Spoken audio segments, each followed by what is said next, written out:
All right, hello everyone.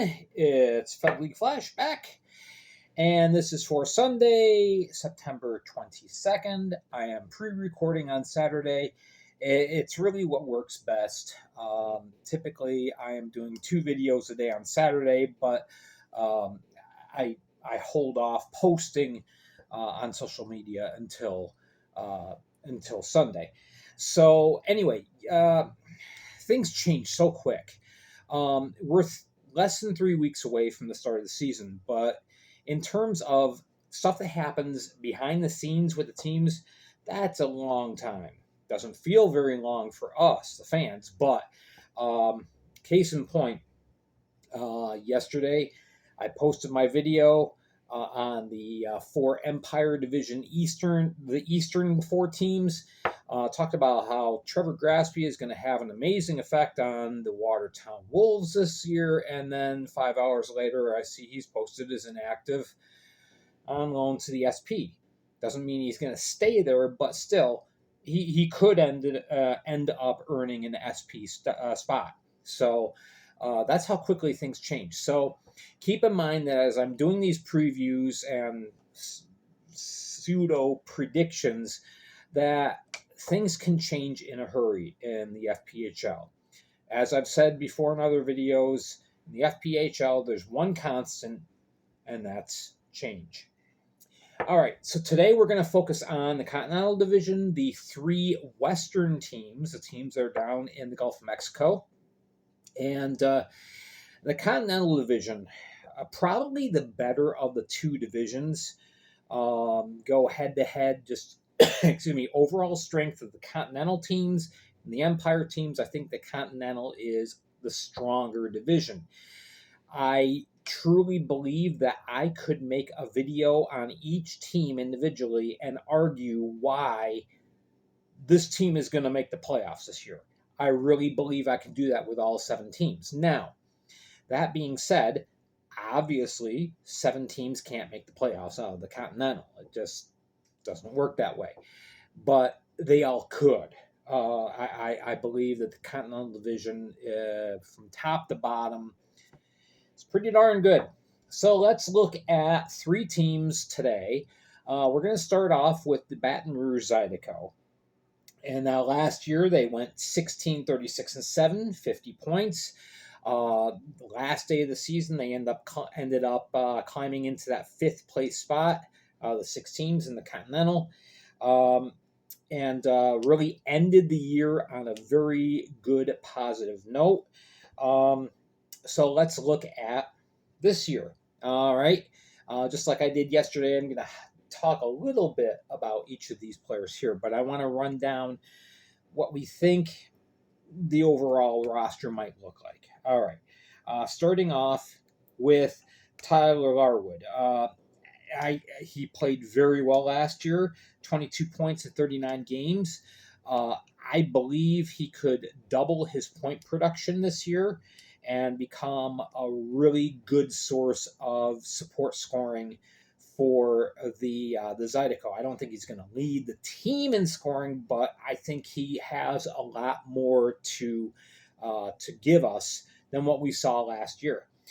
Dmitry Kuznetsov, one of the players that was traded from Mississippi, last year battled injuries all year round, tried to play through it, just really wasn't able to be as effective as he wanted to be.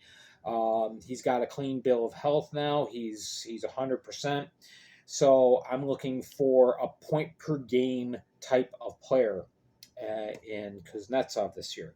MJ Graham, the captain, of course, he's back. I think he's going to be on the roster. Elijah Wilson, Kevin Zabad, he comes from Europe, and he has been very highly touted in scouting circles. So the Zydeco really think that they found something good with him. Scott Chirac, here's a 200-foot guy. His style of play is very Jordan Stahl-like. 35 points in 55 games, so he can score. He can lead defensively as the F1 in the defensive zone. He does everything very well. Jackson Bond, of course, he's another one coming over from Mississippi. Jake Cox, Brad Richardson, all these players looking to make the team. Also in the mix, you've got to throw in Shane Haggerty, Declan Conway. So, yeah, the forward group is looking a lot more balanced. I think there's going to be more offensive potency than last year. That's the thing that was lacking from the team, really. On the defensive end of things, we have a very young defensive group. Starting off with Nick Cotola, 12 points in 22 games last year. He's going to be looked at as a defensive leader. You have Ryan Klebeck, probably be making the roster. You have Thomas McGuire. He is the most experienced of the defensemen at this point. He's probably going to be the P1 QB type of player on the blue line. You have Brody Thornton, who made an appearance with the Binghamton Black Bears last year and then got picked up in the expansion draft. You have Namiki Ryo from Japan. He could have a major impact, and there's a couple other players fighting for a spot, Ian McDonald and Pan Yi Cheng. So, yeah, it's a young group, but it's a group that I think is going to be more like what the Zydeco were towards the end of last year as opposed to the beginning of the year. In goal, the big acquisition was Brendan Colgan, coming over from the Columbus River Dragons.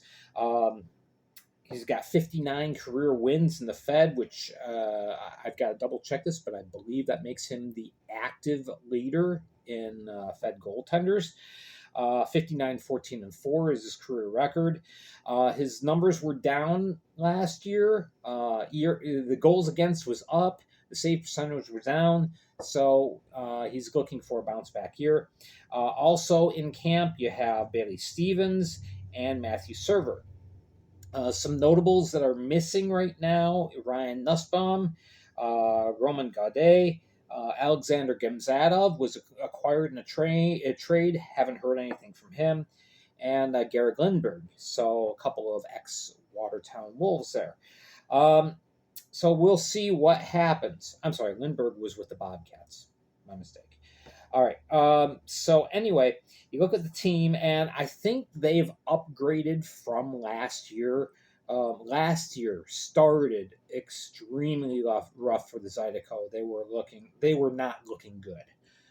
Let's just be frank about it. But by the time you got to the end of the year, they were a very competitive club and starting to string together some wins.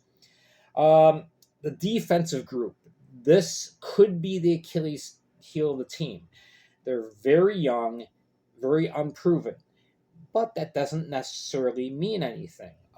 You get the right system in place, you get the right buy-in by the players. These guys could end up being really good. There's a lot more scoring balance, as I said, and the focus in camp has to be on chemistry. There are some players that have come back from last year's team, but a lot of this team has been traded in. A lot of new players picked up in signings and recruiting. So that's got to be the big focus in camp. Again, this is going to be an ultra competitive division. So the Zydeco come in. I think that the outlook, the future is bright for the team. I see the potential where they could vie for that fourth place spot for that number one wild card. I could also see them finishing in seventh place in this division. It's so competitive. As far as I can tell, the most likely scenario, I do think it's a seventh place finish, but that can't be looked at as a failure. I think they're going to have more wins than last year. But this division is so tough, and that defense being as young as it is, it may be difficult to climb up and catch the other teams. So that's why at this point I have them as a most likely scenario as seventh. But again, these are much too early predictions, so I'm not dooming them to a seventh place finish. I think they can make the playoffs.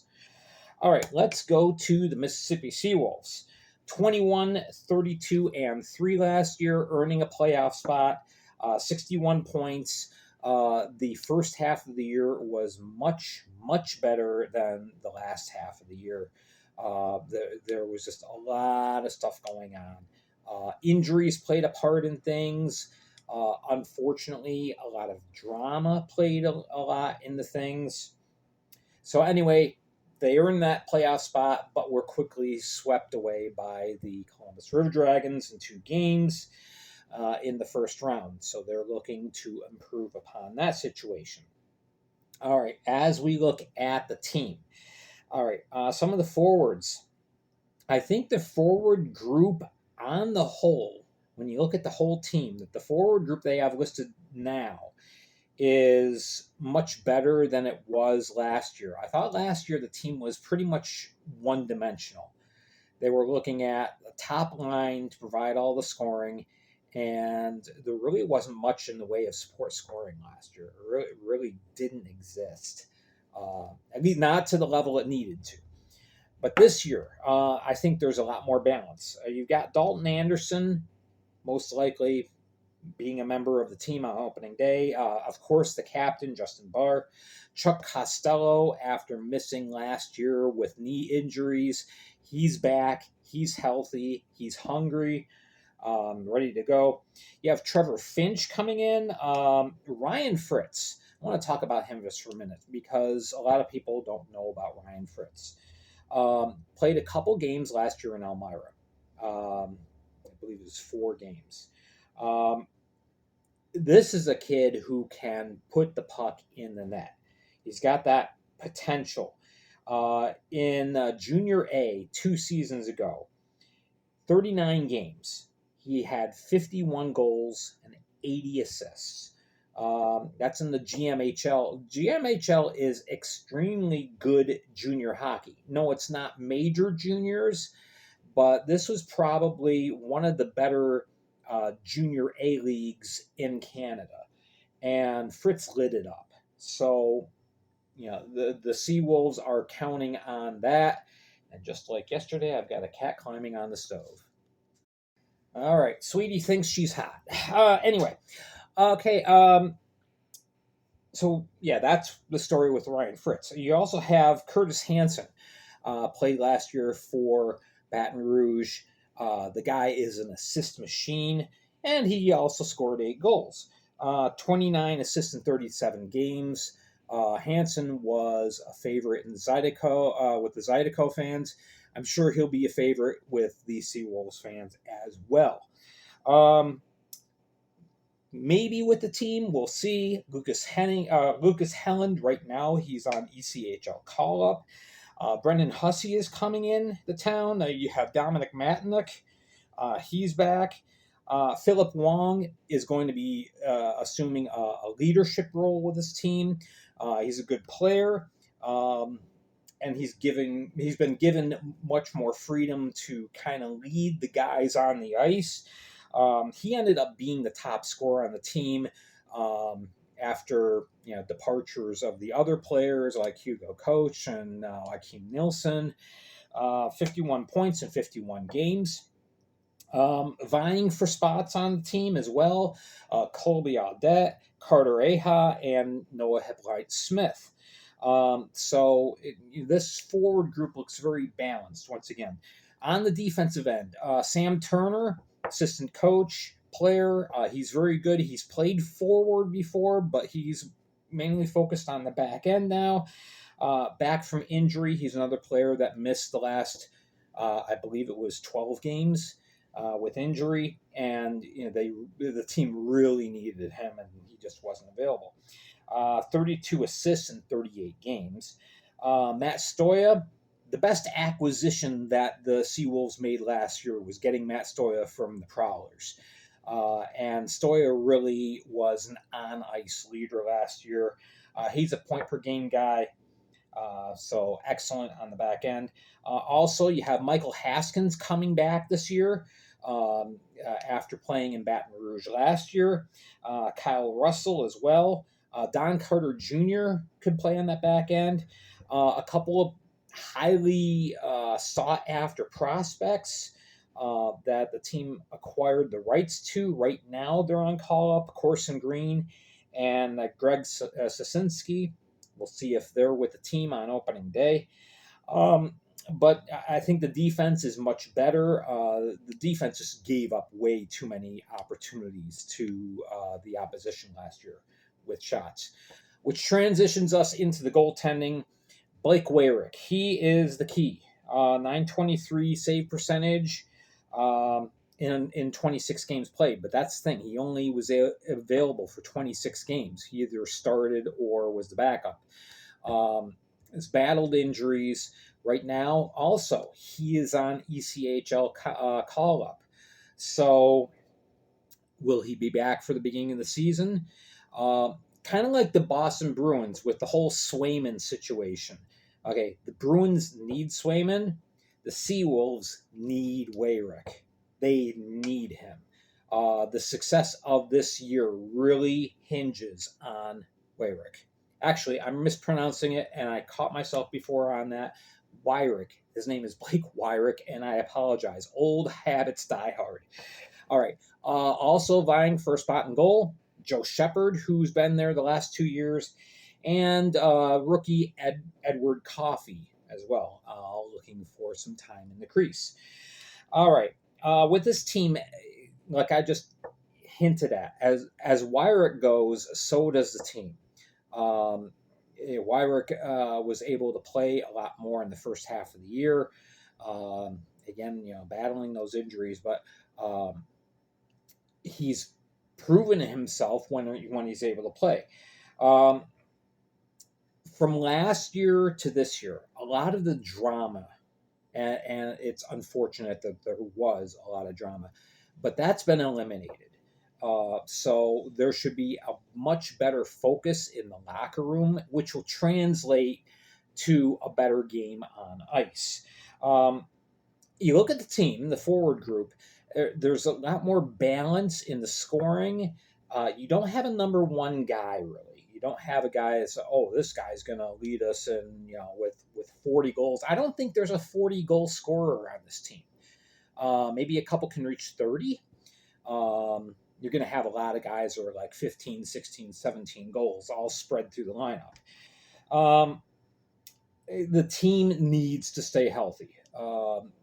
Watertown and Mississippi, those two teams really got hit by the injury bug last year, and it hurt them, literally and figuratively. There were tons of man games lost last year. Now you got the 4 called up, though. This is going to be tough.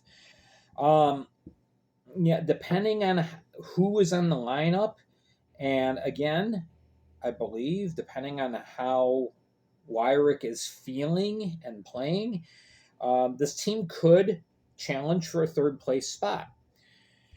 They could also bottom out and finish at the bottom.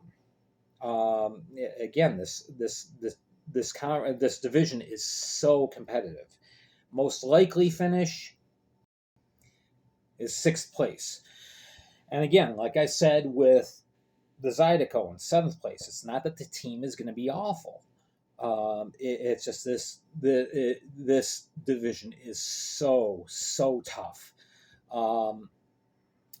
And, things could turn around. They might end up on this higher end. Like I said, this is a best case scenario. This is a worst case scenario.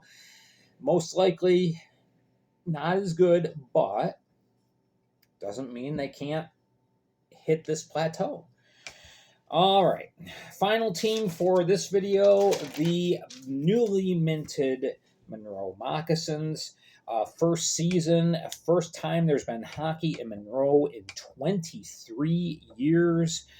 the fans are already eating it up, and the puck hasn't even been dropped yet. So Monroe, regardless of what they do on the ice, off the ice, they've already been a huge success. But I think there's going to be some. I think it's going to be a good year overall for the Moccasins. Of course, Parker Mascal's been there since day one. Technically, he's been there since before day one, working on things, getting the groundwork laid. Mascal really did a great job with getting the foundation down, and then, hey, by the way, we have a team. And he's done a good job with acquiring talent as well. Speaking of said talent, some of the guys that you probably are going to see in the opening night game include Chris Corrigan, Marquise Grant-Mentis. Let's talk for a second about Mo Levac. This was a huge signing, in my opinion. Levac, he's got the track record. He has been in the Fed since day one. He played in the opening inaugural season 15 years ago. He's been around. He knows what it takes to win. He knows what it takes to help lead his teammates. He's an excellent mentor. And to boot, he's also the 5th leading scorer all time in Fed history with 420 points. He's a glue guy. That's the best way to put it. So he's going to be a huge part of this team. Also joining is the Mo brothers. We've got Hagen Mo, who is the younger brother, and then Rex Mo, who comes from the Knoxville Ice Bears. His first time playing in the Fed, but he's been with the Ice Bears and in the SP for the last 3 years. Other players, Brad Ryder from Motor City formerly, Kyle Stevens, a proven player. And then you have Matthias Tellstrom. Got to look at my notes more. Matthias Tellstrom. He's a point per game player. He's one of 8 Swedes on the roster. Definite Swedish flavor to this team. So this is going to be hopefully his first full season, because he's just had injuries and just stuff that's unfortunately held him back, but he's been almost a point per game player, just shy of a point per game player. I believe it's 57 points in 59 games or 60 games. So the dude's good. He just needs to be out on the ice playing.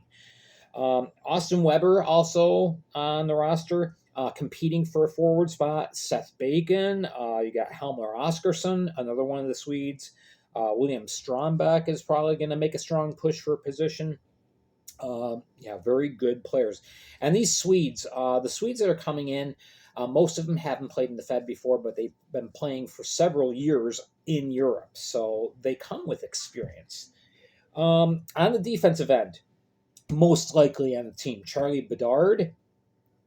He should be there on the blue line, along with Bryce French, who this is his 5th year now in the Fed. He's a stay-at-home guy. He's not going to give you stats. He's going to give you a lot of on-ice leadership, good, dependable play. He doesn't make a lot of mistakes in the defensive zone. He's the kind of guy that you want, especially if you're a goaltender. He's a guy that you want in your zone. Other players, Sam Hal Gustafsson comes from Sweden, as does Kai Koivuniemi, my new favorite name. This is he really broke through last year in Division 2 in Sweden. 24 points in 20 games. He could be kind of that the power play quarterback specialist guy. Tyson Lambert is probably going to be on the squad as well. You got other players that are vying for a spot. Taylor Cutting providing grit and an edge. William Godbout, who was with the Watertown Wolves last year, and Richard Pinkowski. Pinky having another go at it. So they'll all be competing for a defensive spot. In goal, you got Sam Kuhn. A lot of people in the Fed don't know who Sam Kuhn is, and that's because he's only played 4 games in the Fed. But he's played a ton of games, not a ton of games. He's played a lot of games in the SP. And he's played on some very bad teams. I don't think Monroe is going to be a very bad team. Despite Kuhn playing on not so good teams, he's put up good numbers. So he's, in the SP, he's got a 2.63 goals against and a 924 save percentage. And he played for Vermilion County. He played for Macon. And he performed well. So imagine what he can do on a club that probably will be in the playoffs. Also vying for a goaltender spot, Marcus Ekholm Rosen. He comes from Sweden, very highly regarded. The team's really excited about him. And Greg Harney is signed as well. So we will see what happens there. Some notables that are missing right now, Jake Schultz. Word is he is going to be training to become a referee. So it doesn't look like he'll be with the club. Hugo Koch right now on SP call-up with the Birmingham Bulls. This team, again, a lot of Swedish flavor. The thing you can say about this team overall is that they are very experienced. They either have their experience through the Fed, a couple previous seasons, or the SP, or European leagues. This is not a young team. It's not an old team either, but it's not a young team. These aren't a bunch of rookies, even though several qualify under Fed guidelines and status as rookies. This is going to be a very competitive club on the ice. I can see them finishing as high as second place. If everything falls into place just right, yeah, they could finish in second. I think, again, I'm saying this from the aspect of this division is so competitive. They could fall down to sixth. I don't think that's likely. I see them right now, most likely, I see them solidly as the fourth place team, which would be the first wild card. Which, yes, that means they have to play the 1-game play-in, but they would be the home team in that scenario. Again, it could be as high as second, in my opinion. So, and again, remember, these are very early predictions, very early prognostications. A lot can change. And again, I'm sitting here kind of doing armchair, but the game is played on ice. It's not played from a kitchen chair. So there you go. All right, so that's a look at the Western teams in the Continental. Next Saturday, we will be looking at the 3 Western teams in the Empire Division, and then on Sunday, we will talk about the other 4 teams in the Continental Division. So make sure to tune into those. Thank you so much for watching. I appreciate your support. Make sure you comment down below. Let me know how you think these guys are going to do. Give me your predictions. You never know. All right. Thank you so much for watching. We'll see you Tuesday on News and Notes on Facebook Live. Until then, have a great rest of your weekend.